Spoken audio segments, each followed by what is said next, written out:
नमस्कार, दर्श न्यूज में आप सभी का स्वागत है। मैं हूं दिव्यांशु। बिहार में सियासी उठापटक का द एंड हो गया है। अब यह साफ हो गया है कि बिहार के मुख्यमंत्री नीतीश कुमार फिर एक बार पाला बदल चुके हैं। पिछले 3 दिनों से राजनीति के केंद्र में नीतीश कुमार ही हैं। लेकिन सवाल यह है कि ऐसा क्यों होता है। मात्र 3% वोट से 13 करोड़ लोगों पर राज करने की तरकीब अगर किसी के पास है तो वो नीतीश कुमार हैं, जिनके सामने लालू यादव और नरेंद्र मोदी जैसे जननेता भी लाचार हो जाते हैं। आश्चर्य कह लें या अन्य दलों की जरूरत, लेकिन बिहार की राजनीति का सच यही है कि कम विधायकों वाले नीतीश कुमार के खिलाफ ज्यादा विधायकों वाले कोई दल ने अपना सीएम बनाने की कभी कोशिश नहीं की। आइए जानते हैं 3% वोट बैंक वाले नीतीश कुमार की कहानी। आखिर कैसे और क्यों नीतीश मार लेते हैं मैदान। नीतीश कुमार ऐसे समाजवादी नेता हैं जिन्होंने गैर कांग्रेस और गैर बीजेपी की राजनीति को अपने अपने अंदाज में करीब भी रखा और दूर भी। नीतीश कुमार की राजनीति का मजबूत आधार बना आरजेडी का जंगल राज। नीतीश ने आरजेडी सुप्रीमो लालू प्रसाद यादव की नीतियों के खिलाफ विद्रोह कर नई राजनीति की शुरुआत की।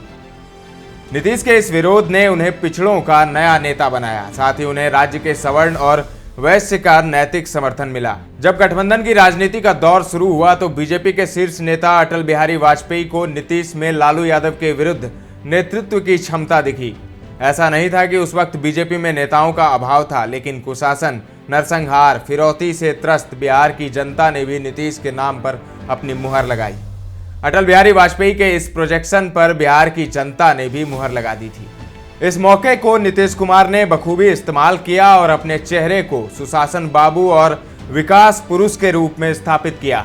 अपराध घटे, विकास की धारा बही। लोगों ने अमन चैन के साथ बदलते बिहार को देखा। नीतीश कुमार के इस व्यक्तित्व के साथ उनकी जाति तो थी ही, अब उनके साथ सभी जातियों के वोट जुड़ने लगे। सब नए बिहार को पसंद करने लगे। विकास पसंद लोगों की वोट उनकी ताकत बनी। नीतीश कुमार एक साफ छवि के भी नायक रहे। 2 दशक से ज्यादा सत्ता की मुख्य धारा में बने रहने के बावजूद नीतीश कुमार पर किसी घोटाले या फिर अन्य तरह के आरोप नहीं लगे। नीतीश कुमार संपत्ति के मामले में भी अन्य राजनेताओं से काफी पीछे रहे। उनकी ईमानदार राजनीति उन्हें नेतृत्व की बागडोर थामने में मददगार रही। बीजेपी से जब पहली बार मोह भंग हुआ तो नीतीश कुमार ने महागठबंधन के साथ मिलकर जादुई आंकड़ा बना डाला। 2015 के विधानसभा चुनाव भी साथ लड़े और सरकार बनाई। करीब 2.5 साल बाद 2017 में नीतीश कुमार ने फिर से चौंकाया। नीतीश को महागठबंधन में खामी दिखने लगी। डिप्टी सीएम तेजस्वी यादव के घोटाले में नाम का बहाना बनाया और फिर बीजेपी के साथ सरकार बना ली।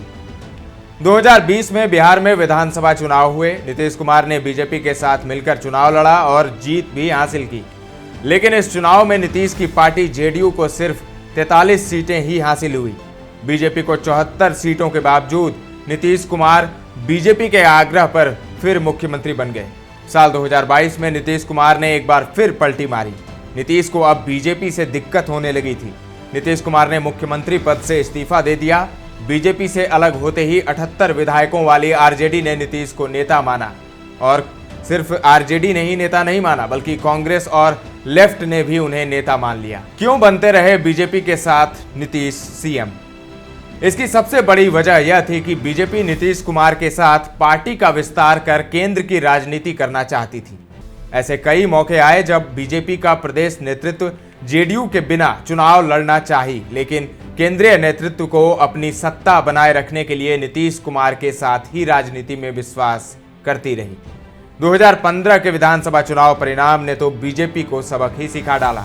फिर जैसे ही नीतीश ने आरजेडी का साथ छोड़ा, बीजेपी ने उसी नीतीश कुमार को स्वीकार किया जिन्होंने कहा था मिट्टी में मिल जाएंगे लेकिन बीजेपी के साथ नहीं जाएंगे। बीजेपी ने बार बार नीतीश कुमार के लिए दरवाजे बंद करने की बात कही थी, लेकिन अब फिर नीतीश कुमार के लिए रेड कारपेट बिछाने को तैयार बैठी है। आरजेडी ने भी नीतीश कुमार को वही सम्मान दिया जो बीजेपी देती रही। जहां आरजेडी सुप्रीमो लालू यादव को अपने पुत्र तेजस्वी यादव को सत्ता सुख दिलाना था, लालू को लगता था कि नीतीश कुमार उनके बेटे को पिछड़ों की राजनीति की विरासत सौंप देंगे। उनके पुत्र तेजस्वी भी नीतीश कुमार के सानिध्य में राजनीति के गुर सीखेंगे। इस वजह से आरजेडी ने भी उन्हें सीएम स्वीकारा। अब आपको बताते हैं नीतीश कुमार ने कब कब पलटी मारी है। सबसे पहले 1994 में लालू यादव की जनता दल से अलग हुए और जॉर्ज फर्नांडिस के साथ समता पार्टी बना ली। 2003 में समता पार्टी का जेडीयू में विलय हो गया। 2005 से 2013 तक बीजेपी के साथ मिलकर सरकार बनाई।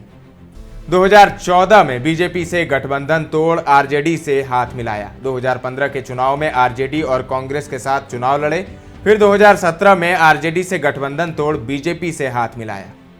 2022 में फिर बीजेपी से गठबंधन तोड़ लिया और आरजेडी के साथ मिल गए।